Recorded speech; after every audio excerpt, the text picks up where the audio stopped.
नमस्कार, राम राम हरियाणा लेकर मैं हूं आपके साथ संदीप नरेंद्र सरकार। और बुलेटिन की शुरुआत करेंगे इस वक्त की बड़ी खबर से। करनाल से आ रही है। गेहूं की खड़ी फसल में लगी आग, 50 एकड़ गेहूं की फसल जलकर हुई राख। तो ये बड़ी खबर आपको बता रहे हैं। करीब 30 एकड़ में गेहूं के जले अवशेष, दमकल विभाग की गाड़ियों ने पाया आग पर काबू।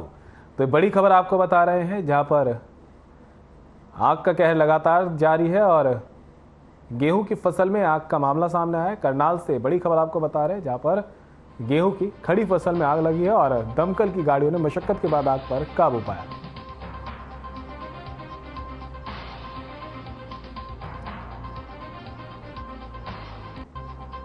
तो करनाल से बड़ी खबर आपको बता रहे हैं, जहां पर गेहूं की खड़ी फसल में आग लगी है और 50 एकड़ गेहूं की फसल जलकर राख हो गई। करीब 30 एकड़ में गेहूं के अवशेष जले हैं। दमकल विभाग की गाड़ियां मौके पर पहुंची और आग पर काबू पाया गया।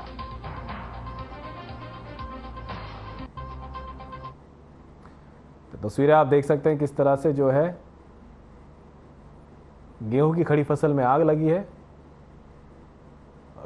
मौके पर फायर ब्रिगेड की गाड़ियां पहुंची, जिन्होंने आग पर काबू पाया है। किसानों को काफी नुकसान होता है यहां पर दिखाई दिया। करनाल की तस्वीरें हैं जो आपको दिखा रहे हैं, जहां पर आग लगने के बाद फायर ब्रिगेड की गाड़ियों को सूचना दी गई और दमकल की गाड़ी ने मौके पर पहुंचकर आग पर काबू पाया।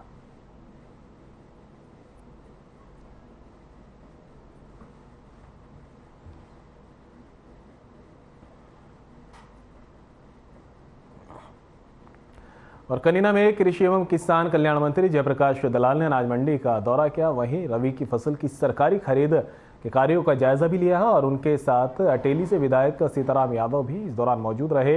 मंत्री जयप्रकाश दलाल ने कहा कि खरीद के पैसा जल्दी किसानों के खातों में डाला जाएगा। वहीं मंत्री जयप्रकाश दलाल ने कहा कि हरियाणा सरकार किसानों की सच्ची हितैषी है। मंडियों में अनाज की बिक्री के दौरान किसानों को किसी भी तरह की परेशानी नहीं होने दी जाएगी।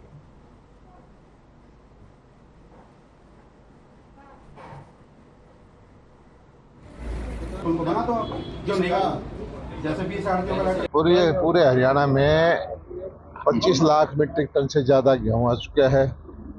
1.5 लाख मीट्रिक टन के आसपास सरसों आ चुकी है।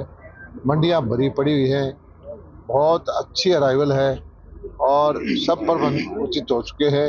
मैं तो इस मंडी में आया करीना में, यहाँ थोड़ा सा ढीला काम लगा है।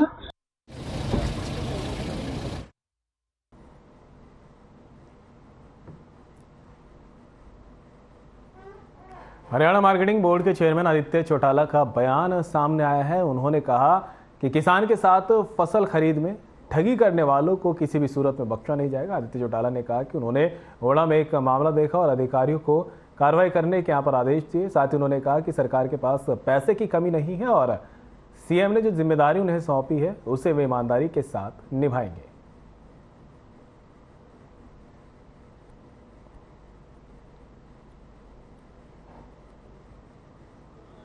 और इनका सवाल है कि पन्ना की मंडी चालू नहीं है। हाँ जी। मैं नरेश जी बड़ा पक्का जबान का आदमी हूँ। हाँ जी। एक दफा आपने और मेरी बात बोला था। एक बात सुनो। और नरेश जी, मैं तो खड़ा रह जाऊंगा लेकिन आप सरक जाओ। मैं खड़ा रह जाऊंगा। आपने ना दूसरा पहले बोला था पन्ना में अगले सेंटर चालू हो जाएगा। मैं जबान का बड़ा चलो बस सुन लो। ना असू गाँव चलो। और असू गाँव में आवाज़ लगाई थी मंडी मंजूर, और आज लोग इकट्ठे होकर धन्यवाद करेंगे। अरे जी, किसी चीज़ को बिसराना, किसी की कमी निकालना बहुत आसान है।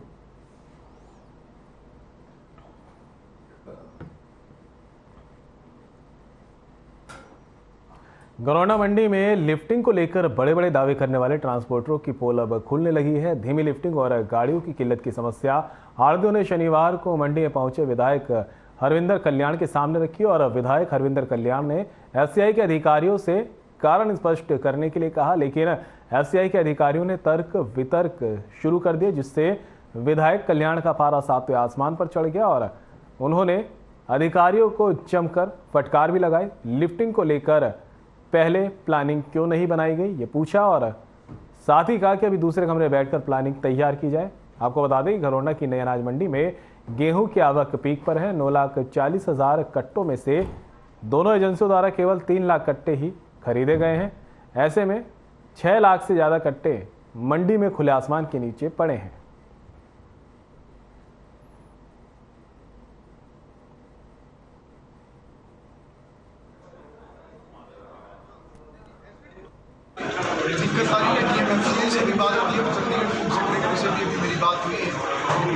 से भी बात हुई है ताकि इसका कोई प्रैक्टिकल व्यवहारिक कोई सोल्यूशन इसका निकले।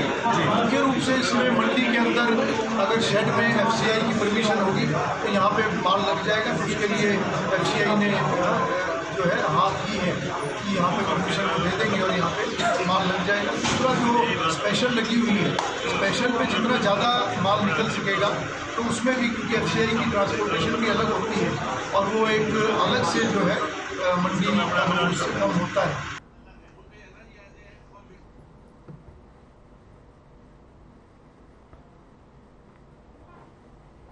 और खबर तोशाम से है, जहां अतिरिक्त उपायुक्त डॉक्टर हरीश कुमार वशिष्ठ ने अनाज मंडी का औचक निरीक्षण किया। अतिरिक्त उपायुक्त ने इस मौके पर किसानों आड़तियों से बात कर उनकी समस्याएं जानी और समस्याओं के समाधान के लिए संबंधित अधिकारियों को जरूरी दिशा निर्देश दिए। साथ ही कहा कि फसल बिक्री में किसी तरह की कटौती नहीं होगी। इस दौरान डॉक्टर हरीश कुमार ने ढेरियों पर जाकर नमी भी जांची और स्थानीय अनाज मंडी का दौरा कर फसल खरीद प्रबंधों का जायजा भी लिया। मंडी में साफ सफाई, बिजली, पानी, बारदाने आदि की व्यवस्था का जायजा लिया गया और मौके पर मौजूद अधिकारियों को निर्देश दिए गए कि सभी व्यवस्थाएं निर्बाध रूप से जारी रहें।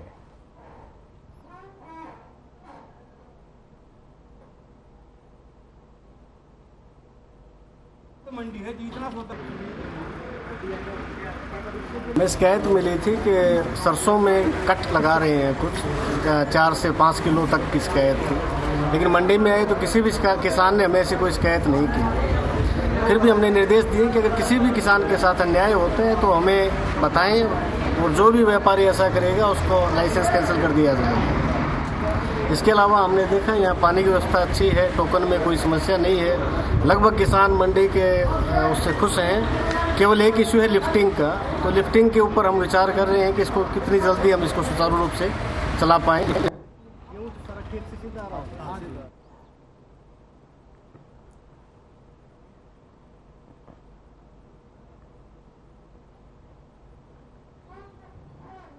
रेवाड़ी के रामगढ़ गांव में एक शख्स के अज्ञात लोगों ने गला रेतकर हत्या कर दी और शव को ठिकाने लगाने के लिए जोहड़ में तिरपाल से बांधकर फेंक दिया। ग्रामीणों ने जोहड़ के पास 2 दिन तक लावारिस टेम्पो खड़ा देखा।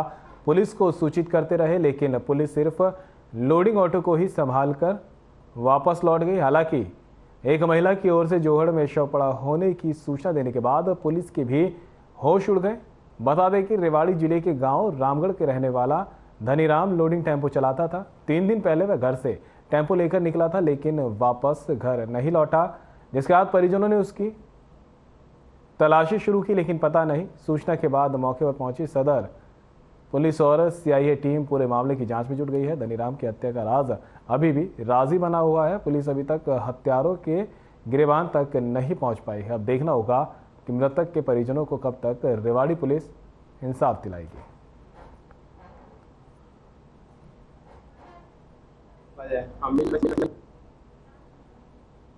हमें सूचना प्राप्त हुई थी कि एक डेड बॉडी है जो गोकलगढ़ विलेज है उसके पौंड में वो मिली है।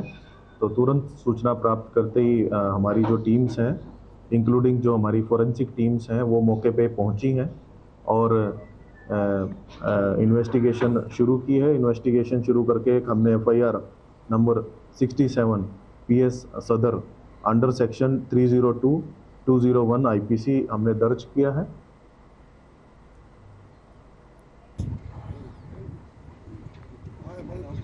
और फिलहाल यहाँ रुक रहे छोटे से ब्रेक के लिए, कहीं मत जाइएगा, जल्द होंगे हाजिर।